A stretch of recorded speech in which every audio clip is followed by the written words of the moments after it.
Lesson number 12 Sunita की पहिया कुर्सी। सुनीता सुबह 7 बजे सोकर उठी। कुछ देर तो वह अपने बिस्तर पर ही बैठी रही। वह सोच रही थी कि आज उसे क्या क्या काम करने हैं। उसे याद आया कि आज तो बाजार जाना है। सोचते ही उसकी आंखों में चमक आ गई। सुनीता आज पहली बार अकेले बाजार जाने वाली थी। उसने अपनी टांगों को हाथ से पकड़कर खींचा और उन्हें पलंग से नीचे की ओर लटकाया। फिर पलंग का सहारा लेती हुई अपनी पहिया कुर्सी तक बढ़ी। सुनीता चलने फिरने के लिए पहिया कुर्सी की मदद लेती है। आज वह सभी काम फुर्ती से निपटाना चाहती थी। हालांकि कपड़े बदलना, जूते पहनना आदि उसके लिए कठिन काम है, पर अपने रोजाना के काम करने के लिए उसने स्वयं ही कई तरीके ढूंढ निकाले हैं। 8 बजे तक सुनीता नहा धोकर तैयार हो गई। ने मेज पर नाश्ता लगा दिया था। माँ, अचार की बोतल पकड़ाना, सुनीता ने कहा। अलमारी में रखी है, ले लो, माँ ने रसोई घर से जवाब दिया। सुनीता खुद जाकर अचार ले आई। नाश्ता करते करते उसने पूछा, माँ, बाजार से क्या क्या लाना है? 1 किलो चीनी लानी है, पर क्या तुम अकेले संभाल लोगी? पक्का, सुनीता ने मुस्कुराते हुए कहा। सुनीता ने माँ से झोला और रुपये लिए।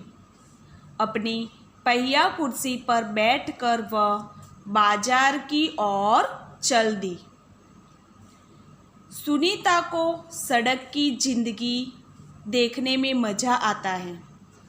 चूँकि आज छुट्टी है, इसलिए हर जगह बच्चे खेलते हुए दिखाई दे रहे हैं। सुनीता थोड़ी देर रुककर उन्हें रस्सी कूदते, गेंद खेलते देखती रही। वह थोड़ी उदास हो गई। वह भी उन बच्चों के साथ खेलना चाहती थी। खेल के मैदान में उसे एक लड़की दिखी, जिसकी माँ उसे वापस लेने के लिए आई थी। दोनों एक दूसरे को टुकुर टुकुर देखने लगे। फिर सुनीता को एक लड़का दिखा। उस बच्चे को बहुत सारे बच्चे छोटू छोटू बुलाकर चिढ़ा रहे थे। उस लड़के का कद बाकी बच्चों से बहुत छोटा था। सुनीता को यह सब बिल्कुल अच्छा नहीं लगा।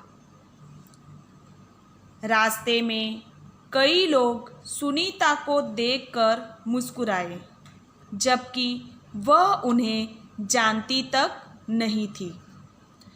पहले तो वह मन ही मन खुश हुई, परंतु फिर सोचने लगी, ये सब लोग मेरी तरफ भला इस तरह क्यों देख रहे हैं?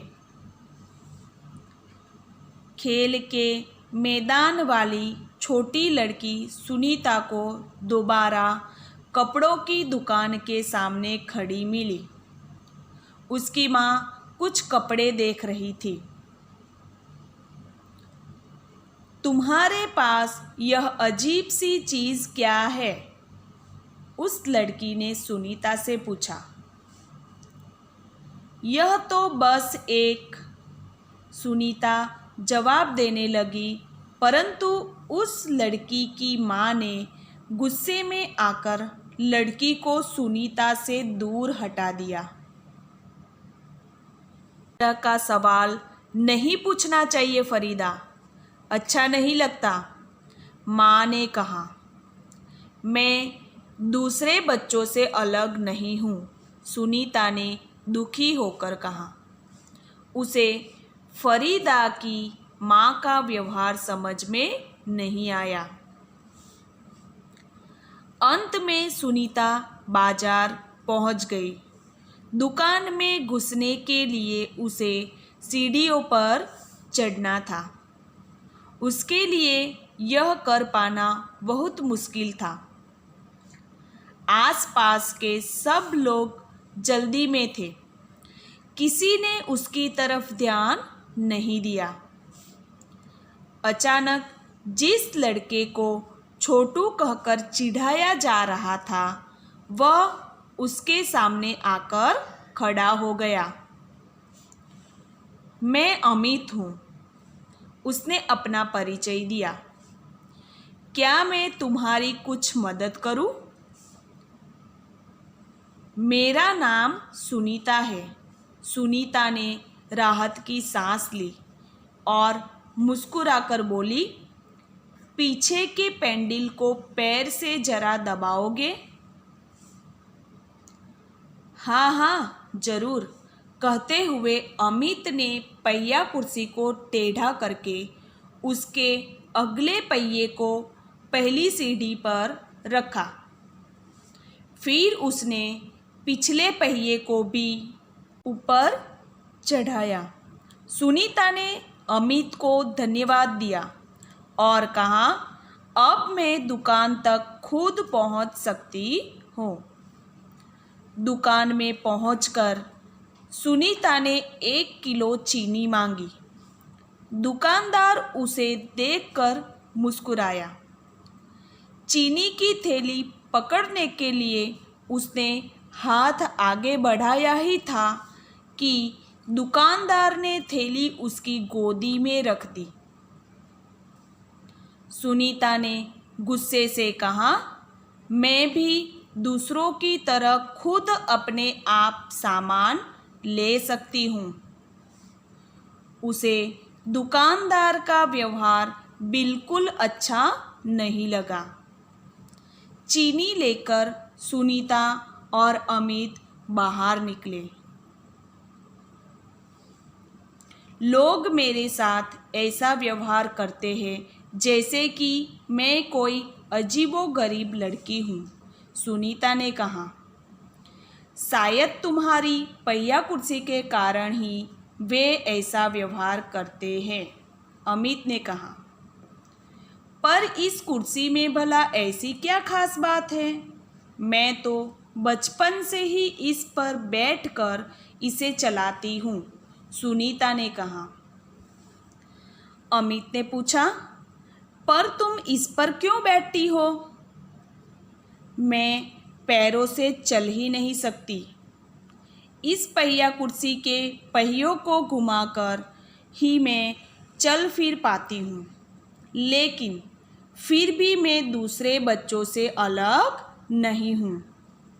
मैं वे सारे काम कर सकती हूँ जो दूसरे बच्चे कर सकते हैं, सुनीता ने कहा। अमित ने अपना सिर ना में हिलाया और कहा, मैं भी वे सारे काम कर सकता हूँ जो दूसरे बच्चे कर सकते हैं, पर मैं भी दूसरे बच्चों से अलग हूँ।